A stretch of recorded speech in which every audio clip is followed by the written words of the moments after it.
उम्र 15 साल की थी। सोते हुए उन्होंने मुझ पर तेजाब डाला था और वो दादाजी की उम्र के थे और मैं उनको दादाजी भी बुलाती थी। वो मेरे साथ वन साइडेड लव करते थे और मेरे साथ रिलेशन बनाना चाहते थे। कमेंट किया कि इसका फेस जल गया है, बंदर जैसा दिखता है और इसको मर जाना चाहिए, हॉस्पिटल लेके जाते हो तो जहर के इंजेक्शन लगवा के आओ।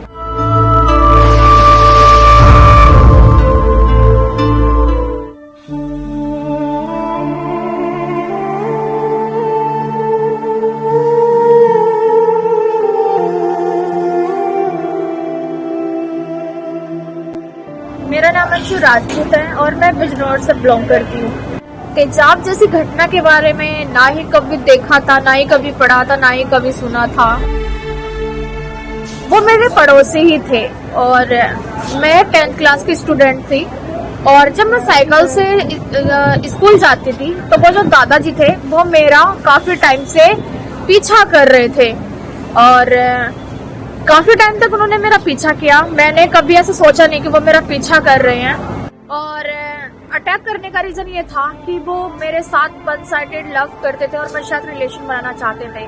तो मैंने उनकी बात नहीं मानी और इसी वजह से उन्होंने तेजाब डाला।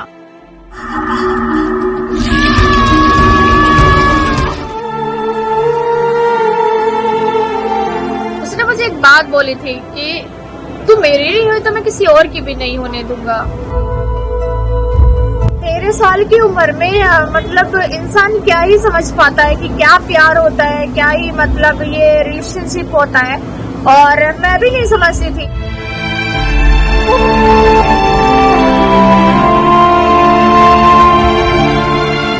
घर में मैंने बताया था और काफी टाइम बाद बताया था क्योंकि मैं एक गांव से बिलोंग करती हूँ और गांव में मतलब इतना खुला माहौल नहीं होता है कि खुल के अपनी बातें रखी जा सके। यही सोचती थी कि अगर मैंने घर वालों से बात शेयर की तो कहीं ये लोग मेरा नाम करना कटवा दे स्कूल से, कहीं मतलब मुझे घर में ना कैद कर लिया जाए, कहीं मेरी छोटी उम्र में शादी ना कर दी जाए। तो ये डर था मेरे मन में और मैं स्कूल नहीं जाती थी हफ्ते हफ्ते। तो मम्मी पापा ने नोटिस किया कि जो लड़की मतलब पढ़ाई में इतनी अच्छी है और अब मतलब हफ्ते हफ्ते नहीं जाती है, क्या हुआ। तो फिर मम्मी ने मुझसे पूछा कि क्या हुआ। तो पहले मैंने नहीं शेयर किया बात, लेकिन मम्मी ने मुझे विश्वास दिलाया कि मैं आपके साथ हूँ, कुछ भी होगा मैं साथ दूंगी।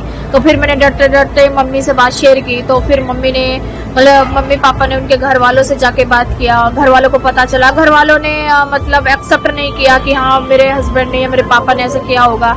तो कहीं ना कहीं उसके ईगो को यह बात मतलब हर्ट हो गई कि ये मेरी बदनामी गांव में कैसे करा सकती है, मेरे बच्चों तक ये बात कैसे पहुंचा सकती है।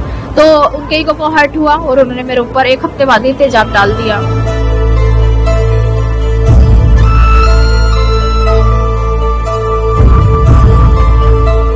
जैसे कि हर दिन मेरा दिन शुरू होता है कि मैं सो के उठी और मैंने ब्रेकफास्ट किया, उसके बाद मैं पापा के साथ खेत में गई, उसके बाद मैं घर आई और नॉर्मल जैसे कि घर वालों के साथ डिनर किया, डिनर करके सो गई। तो बस ऐसा ही दिन था और उस दिन भी नॉर्मल डे की तरह ही सोई हुई थी जैसे हर रोज सोती हूँ। और लेकिन ये नहीं पता था कि अचानक उस दिन कुछ अनहोनी मेरे साथ हो जाएगी। और 12 फरवरी की रात को 2014 में उन्होंने मेरे साथ मतलब ये हादसा किया था और सोते हुए उन्होंने मुझ पर तेजाब डाला था।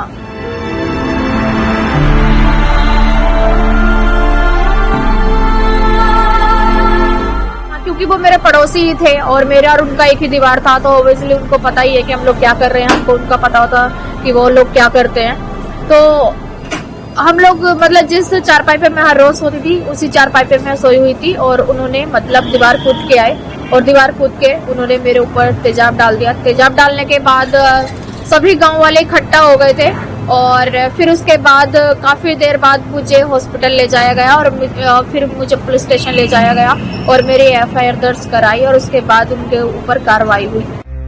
मैं जब 2 महीने के बाद हॉस्पिटल से वापिस आई थी तो मेरे माँ बाप ने कभी मुझे ऐसा फील नहीं कराया कि मेरे पास चेहरा नहीं है, क्योंकि आप आइडिया लगा सकते हो कि एक लड़की की खूबसूरती उसके लिए कितने मायने रखती है और जब उसके पास वो ही ना हो तो मतलब उसकी दुनिया पूरी उजड़ सी जाती है। और मम्मी पापा ने कहा कि नहीं बस ऐसी छोटा सा इंसिडेंस है और सब ठीक है।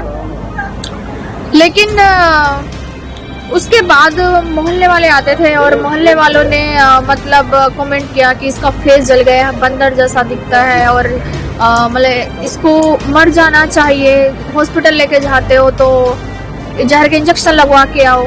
तो इस तरीके से कमेंट करते थे। मुझे बहुत ज्यादा बुरा लगता कि ये समाज जहां मुझे मतलब इन लोगों के सपोर्ट की जरूरत है वहां मुझे मरने के लिए बोल रहे हैं। हाँ, मुझे समाज से बहुत सारी शिकायतें हैं कि अगर किसी लड़की के ऊपर कुछ भी हादसा हो जाता है तो समाज अपनाता नहीं है, कि जैसे कि पता नहीं कि उसने कितनी बड़ी गलती कर ली हो। एक तरफ जहाँ लड़की के साथ इतना बड़ा हादसा हुआ होता है और जिस तरफ मतलब लड़की किसी ट्रॉमा से गुजर रही होती है, समाज उसको एक किनारे कर देता है और उसको मतलब ऐसा फील कराता है कि अगर मेरे साथ एसिड अटैक हो गया या किसी के साथ रेप हो गया या किसी के साथ शोषण हुआ है तो पता नहीं उसके साथ क्या ही मतलब गंदी घटना घट गई है, इस तरीके से फील करवाता है। समाज चाहे अपनाए ना अपनाए, अपने आप को अपनाना बहुत ज्यादा जरूरी है। मैंने अपने आप को अपनाया, अपने चेहरे को अपनाया, तो अब मुझे फर्क भी नहीं पड़ता कि समाज अपना रहा है कि नहीं अपना रहा है। सबसे बड़ी बात है अपने आप को अपनाना। अगर जिस दिन आप अपने आप को एक्सेप्ट कर लोगे तो समाज भी कर लेगा।